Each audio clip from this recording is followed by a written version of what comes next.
Shaving foam ഇതാരിവിടെ കൊണ്ടുവച്ചു.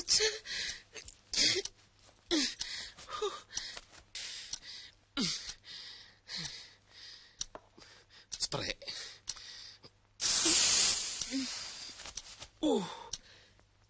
ഈ സ്പ്രേക്കൊക്കെ DTS sound ആണല്ലോ. അല്ലേ വേണ്ട, അവിടെ ചെന്നിട്ടടിക്കാം.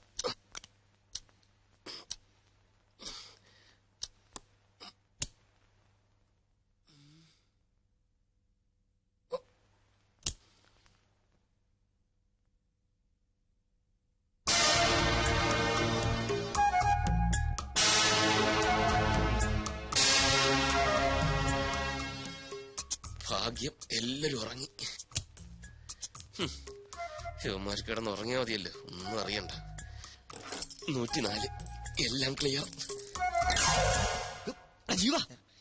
എന്താടാ എടാ മനുസാറ് വന്ന് താക്കോൽ എടുത്തോണ്ട് പോയി. ഏത് താക്കോല്? എടാ 104ന്റെ താക്കോല് കൊണ്ടുപോട്ടെ. അതിന് നിനക്കെന്താ? എടാ സംഗതി കുഴയില്ലേ? എന്തു കുഴയാൻ? ഇവന്റെ കാര്യം. എന്റെ കാര്യം കുഴയാനാ? ഞാൻ കിടന്നുറങ്ങാൻ വേണേ. എന്തു സുനാമിയെങ്കിലും ആവട്ടെ.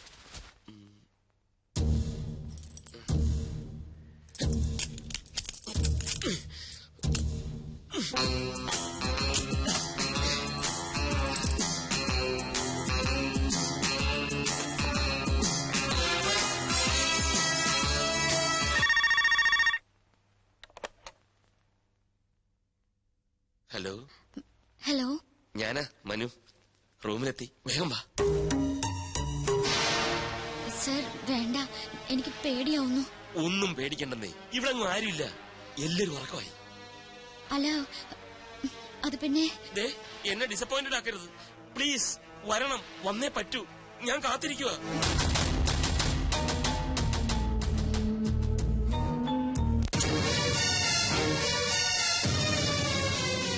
മോളെ മോളെ മോളെ മോളെ രഞ്ജു, എന്തൊരുറക്കം.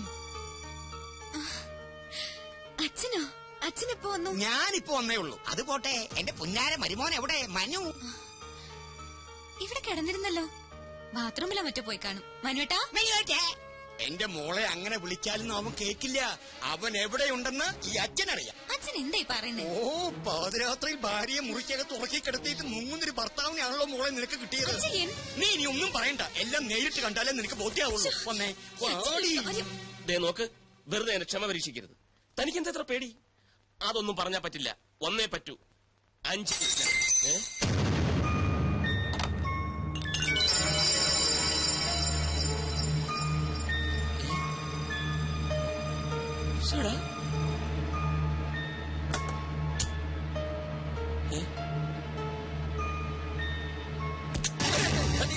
എന്തൊക്കെയുണ്ട് അളിയാ? ബാലു എന്താ ഇവിടെ? ഞാനിവിടെ യൂറിൻ പാസ് ചെയ്യാൻ വന്നതാ. അളിയൻ എന്താ ഇവിടെ? ഞാനിവിടെ പറ എന്താ? നീ എന്തിന്റെ പുറപ്പാടാ? അളിയൻ എന്തിനുള്ള പുറപ്പാടാ? എനിക്കിവിടെ പേഴ്സണൽ ആയിട്ടൊരു കാര്യം. അളിയന് യൂറിൻ പാസ് ചെയ്യണോ? എന്താ ഒരു പുളിച്ച ചിരി? ബാലു, നീ രഞ്ജുവിനോട് പറയരുത്, കിടന്നിട്ട് ഉറക്കം. എനിക്ക് തോന്നി. അതല്ല, അവൾ അറിയാതെ രഹസ്യമായിട്ട് 2 സ്മോൾ അടിക്കാൻ വേണ്ടി വന്ന. അതിപ്പോ രഞ്ജു അറിഞ്ഞാൽ എന്താ? അളിയന്റെ സ്മോൾ അടി പരസ്യമായ ഒരു രഹസ്യമല്ലേ? സ്മോൾ വന്നു, നമുക്ക് ഒരുമിച്ചടിക്കാം. അളിയൻ വാതിൽ വേണ്ട, ഞാൻ രഞ്ജുവിനോട് പറയില്ല. അളിയൻ വാതിൽ വേണ്ട. നീ പറയും, എനിക്കറിയാം. നമുക്ക് ഒരുമിച്ച് അടിക്കണം. പിന്നെ വിളിക്കാം. പിന്നെ വാ. മോളല്ല, ബിഗ് വല്യച്ഛൻ. അമ്മാവനെപ്പോ വന്നു? ഇപ്പൊ പൊട്ടി വീണതേ ഉള്ളൂ. പെട്ടെന്നൊരു ആഗ്രഹം, മരുമോനെ ശരിക്കൊന്ന് കാണണം. വരൂ, നമുക്ക് മുറിയിലേക്ക് പോവാം. ഈ 12-ാം മണിക്കൂറിൽ അവിടെ ആ മുറി ഉള്ളപ്പോൾ നിനക്ക് ഇവിടെ ഈ മുറിക്കകത്ത് എന്താ കാര്യം? അത് പിന്നെ ഏത് പിന്നെ? ആ മുറിയിലെ ബാത്റൂമിലെ ഫ്ലഷ് വർക്ക് ചെയ്യുന്നില്ല. ഈ മുറിയിലെ ബാത്റൂമിലെ ഫ്ലഷ് വർക്ക് ചെയ്യുന്നോണ്ട് നോക്കാൻ വന്ന ഇത് നമ്മുടെ മുറിയല്ലേ. പാതിരാത്രിക്ക് നിനക്ക് എന്തിനാടാ പ്രഷർ? എന്താ ലൂസ് മോഷൻ? ഈ അമ്മാവന്റെ നീ മിണ്ടരുത്. ഞാൻ തെണ്ടി നിന്റെ ഈ പ്രായം കഴിഞ്ഞിട്ടാ ഞാനും ഇതുവരെ എത്തിയത്. പക്ഷെ ഇതുപോലെ ഒരു ചെറ്റത്തരം കാണിച്ചിട്ടില്ല. കെട്ടിയ പെണ്ണിനെ ഒറ്റയ്ക്ക് മുറിക്കത് തുറക്കി കെടുത്തിയിട്ട് നീ ഇവിടെ പമ്മി ഒന്ന് കയറുന്നത് ഞാൻ എന്റെ കണ്ണുകൊണ്ട് കണ്ടതാ. ഞാൻ മാത്രല്ല ഇവന് ഞാൻ കണ്ടു. അമ്മാവൻ എന്തൊക്കെയായി പറയുന്നത്? പറയാ മാത്രല്ല ഇനി പ്രവർത്തിച്ച് ഞാൻ കാണിച്ചു തരാം. രഞ്ജു, നീയെങ്കിലും ഞാൻ പറയുന്നൊന്ന് വിശ്വസിക്കും. വേണ്ട, എനിക്കെല്ലാം ബോധ്യമായി.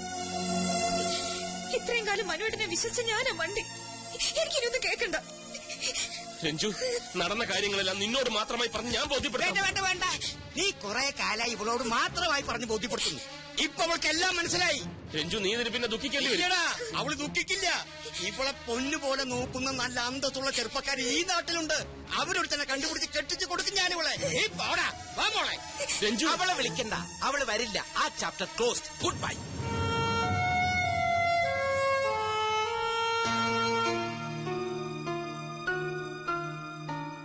എന്താ സാർ, എന്തു പറ്റി?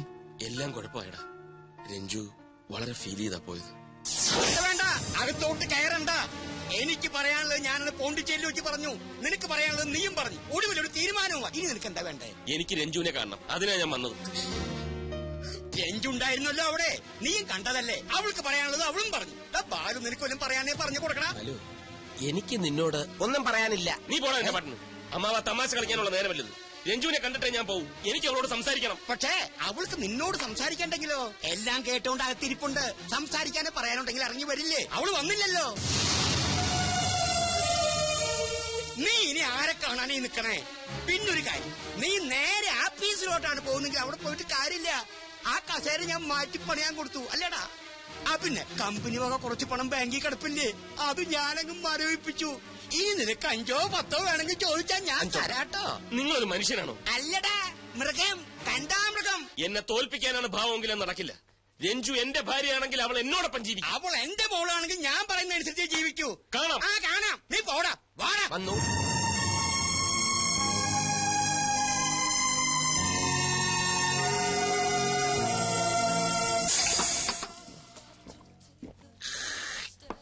അടിതെറ്റി ആനയും വീഴുന്നു ഞാൻ കേട്ടിട്ടുണ്ട്. പക്ഷെ മതയാനെ പോലെ മതിച്ചടക്കുന്ന മനസ്സാറ് വീഴുന്നു ഞാൻ സ്വപ്നത്തിൽ പോലും വിചാരിച്ചില്ല. നിർത്തണം. ഒരു ലാർജ് അടിച്ചിട്ട് നിർത്തിയേക്കാം. ശവത്തി കുത്താനാണോ താൻ ഇവിടെ വന്നിരിക്കുന്നത്? അതിന് സാറ് ശവമായെന്ന് ആര് പറഞ്ഞു? യേശുക്രിസ്തുവിനെ പോലെ ഉയർത്തെഴുന്നേൽക്കും മനസ്സാറ്. സോറി, അല്ലെങ്കിൽ ഞങ്ങൾ എഴുന്നേൽപ്പിക്കും. അല്ലടാ കിച്ചു? ജീവ മതി, ഓവറാക്കണ്ട. മനസ്സാറെ, ഞാൻ ഓവർ ആയിട്ടില്ല. ഇപ്പൊ തന്നെ ഈ രാത്രിയിൽ രഞ്ജു ചേച്ചിനെ വിളിച്ചിറക്കണോ? ഞങ്ങൾ റെഡി. ഒന്ന് പോടാ. ഒരു ലാർജ് അടിച്ചിട്ട് ഞാൻ പൊക്കോളാം. അവളെ ഒന്ന് കാണാൻ കിട്ടുന്നില്ല, പിന്നെയാ വിളിച്ചിറക്കുന്നത്. ഞാനൊന്ന് കണ്ട് സംസാരിച്ചാ മതി, എല്ലാം തീരും. പാവം പെണ്ണാവള്. എനിക്കറിയാം, എന്നെ വെറുക്കാനൊന്നും പറ്റില്ല അവക്ക്. ഇനി അതൊന്നും പറഞ്ഞിട്ട് കാര്യമില്ല. സാറിന്റെ അമ്മാവനാണല്ലോ ഇപ്പൊ അടഞ്ഞു നിൽക്കുന്നത്. അങ്ങേരെ പാട്ടിലാക്കാനുള്ള വഴിയാണ് ഇനി ആലോചിക്കേണ്ടത്. മനുസാറിനെ കുറിച്ചുള്ള എല്ലാ തെറ്റിദ്ധാരണകളും മാറി അങ്ങേരെ തന്നെ പെണ്ണിനെ കയ്യിലേക്ക് പിടിച്ചിടാനുള്ള വകുപ്പുണ്ടാക്കണം. പക്ഷെ എങ്ങനെ? അത് ആലോചിക്കാമല്ലോ. വേർ 2 ലാർജിങ് നിങ്ങൾ ഇരുന്ന് ആലോചിക്കും. അല്ല കിച്ചു, മതി. 2 കഴിഞ്ഞാൽ നിർത്തി.